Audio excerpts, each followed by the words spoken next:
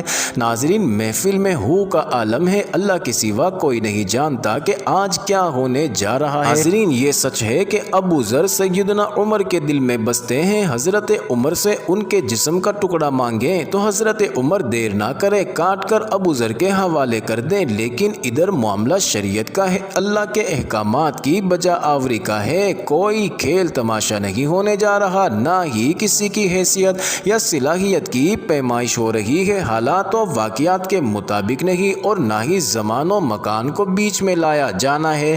قاتل نہیں آتا تو ضامن کی گردن جاتی نظر آ رہی ہے۔ ناظرین، مغرب سے چند لمحات پہلے وہ شخص آ جاتا ہے، بے ساختہ حضرت عمر کے منہ سے اللہ اکبر کی صدا نکلتی ہے، ساتھ ہی مجمع بھی اللہ اکبر کا ایک بھرپور نعرہ لگاتا ہے۔ ناظرین، حضرت عمر اس شخص سے مخاطب ہو کر کہتے ہیں، اے شخص، اگر تو لوٹ کر نہ بھی آتا تو ہم نے تیرا کیا کر لینا تھا؟ نہ ہی تو کوئی تیرا گھر جانتا تھا اور نہ ہی کوئی تیرا پتہ جانتا تھا۔ امیر المومنین، اللہ کی قسم، بات آپ کی نہیں، بات اس ذات کی ہے جو سب ظاہر و پوشیدہ کے بارے میں جانتا ہے۔ دیکھ لیجئے، میں آ گیا ہوں اپنے بچوں کو پرندوں کے چوزوں کی طرح صحرا میں تنہا چھوڑ کر، جدھر نہ درخت کا سایہ ہے اور نہ ہی پانی کا نام و نشان۔ میں قتل کر دیے جانے کے لیے حاضر ہوں۔ مجھے بس یہ ڈر تھا کہیں کوئی یہ نہ کہہ دے کہ اب لوگوں میں سے وعدوں کا ایفاقی اٹھ گیا ہے۔ ناظرین، سیدنا عمر نے حضرت ابو ذر کی طرف رخ کر کے پوچھا، ابو ذر، تو نے کس بنا پر اس کی ضمانت دی تھی؟ ابو ذر نے کہا، اے امیر المومنین، مجھے اس بات کا ڈر تھا کہیں کوئی یہ نہ کہہ دے کہ اب لوگوں سے خیر ہی اٹھا لی گئی ہے۔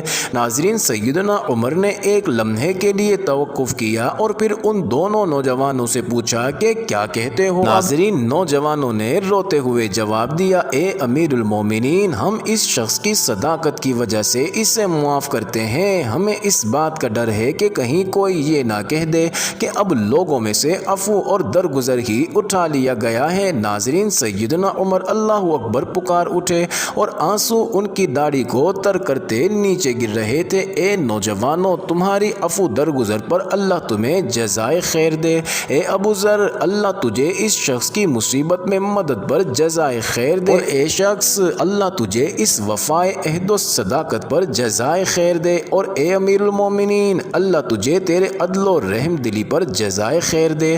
ناظرین، محدثین میں سے ایک یوں کہتے ہیں، قسم ہے اس ذات کی جس کے قبضے میں میری جان ہے، اسلام اور ایمان کی سعادتیں تو حضرت عمر کے کفن کے ساتھ ہی دفن ہو گئی تھی، اور اے اللہ، جزائے خیر دینا ان کو بھی جن کو یہ پیغام اچھا لگے اور اسے آگے اپنے دوستوں کو بھیجیں۔